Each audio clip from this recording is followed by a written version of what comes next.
Yo, welcome back kembali lagi di channel Atwa Hayato.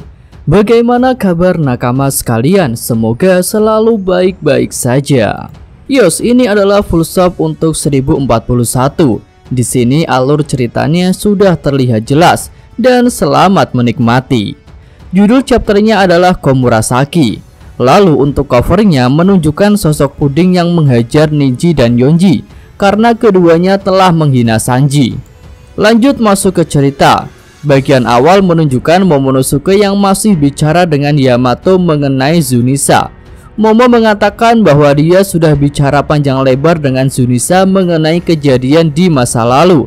Tapi Momo masih belum tahu secara rinci tentang kejahatan apa yang dilakukan oleh Zunisa.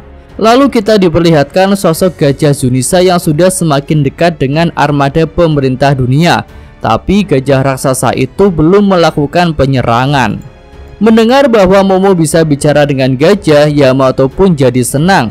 Yamato berkata, "Luar biasa Momonosuke-kun, engkaulah orang yang diharapkan Oden untuk membawa fajar bagi dunia ini." Namun Momonosuke tidak begitu yakin dengan perkataan Yamato. Dia merasa memang tidak boleh mati untuk suatu hal yang penting. Tapi Momo ingat bahwa ayahnya telah merobek salah satu bagian dari jurnal perjalanannya itu, yaitu ketika Roger dan seluruh kru tertawa. Tidak ada hal yang menjelaskan apa yang mereka lihat ketika itu dan apa tujuan selanjutnya. Lalu Momonosuke pun jadi ragu untuk membuka negeri Wano karena hal itu bisa membahayakan semua orang.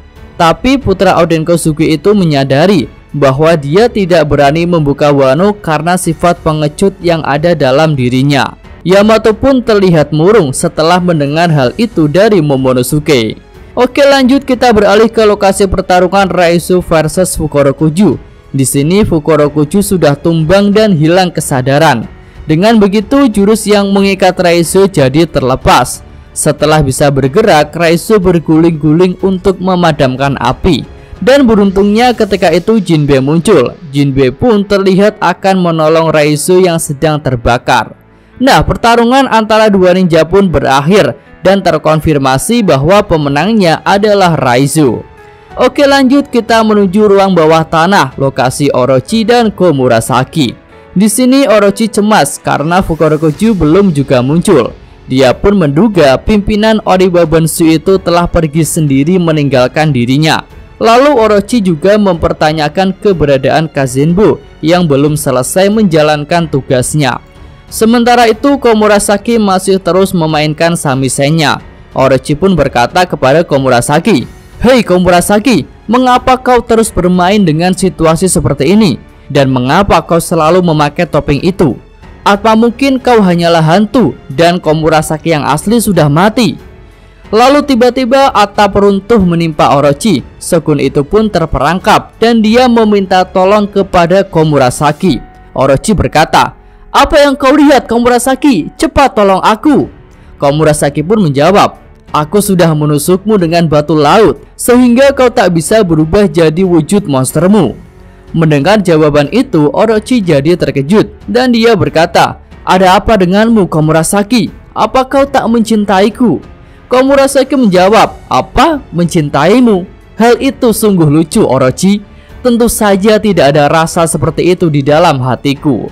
Lalu Komurasaki pun menjelaskan bahwa lagu yang dia mainkan itu berjudul Putri Bulan.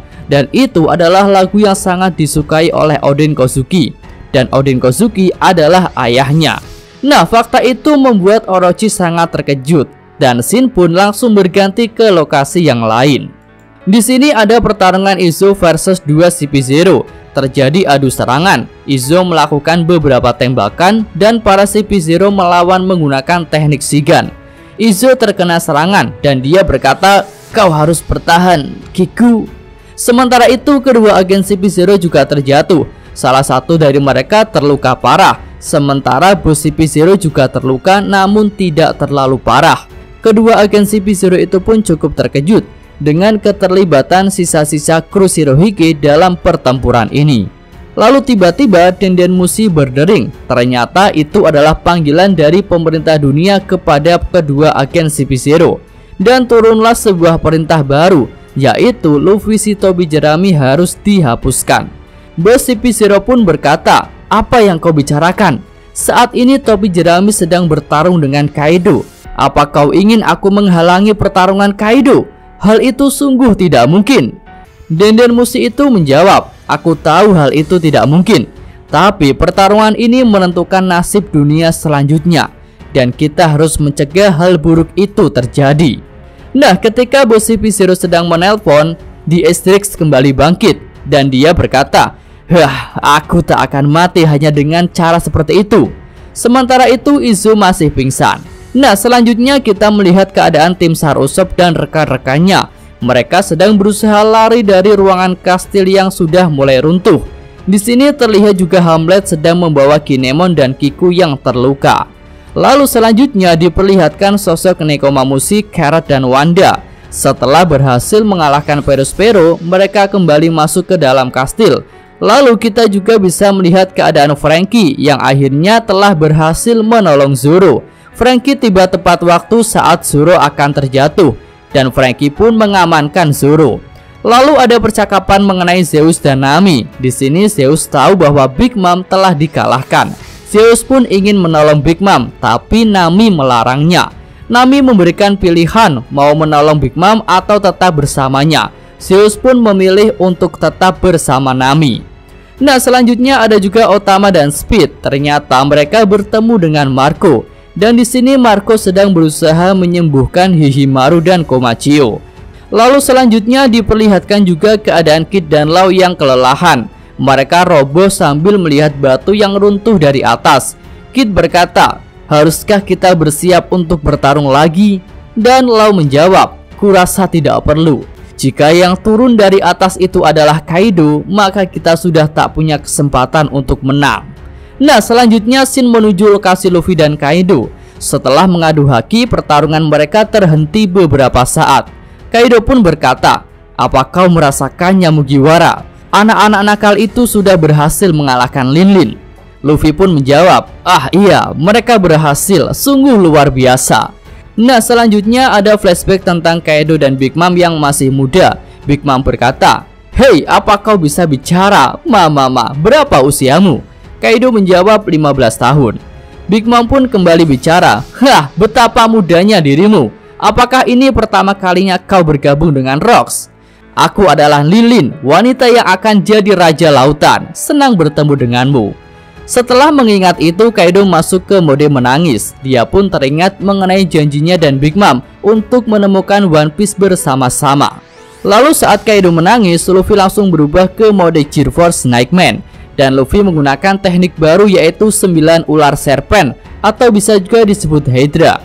Bentuk serangan dari teknik itu seperti Jet Calverin, tetapi ada banyak dan juga sudah dilapisi dengan Hausoku Haki. Kaido pun terkejut dengan serangan Luffy itu. Bahkan Kaido mempertanyakan dari mana pukulan-pukulan ini berasal. Lalu Luffy pun berkata, "Aku tak peduli dengan ambisimu. Yang ku tahu kau membuat rakyat kelaparan. Dan ini adalah Gear 4 terakhirku.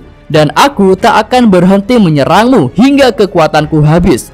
Aku pasti akan menendangmu keluar dari Wano Kuni." Dan full stop untuk chapter ini pun berakhir sampai di sini. Wah, mantap sekali ya. Pertarungan Kaido dan Luffy sudah semakin memuncak. Yos, Mimin atau Hayato, terima kasih. Oke, cukup sekian video kali ini. Semoga nakama sekalian menyukainya. Terima kasih udah nonton ya. Jangan lupa kasih like-nya dan subscribe channel Atwa Hayato. Yo!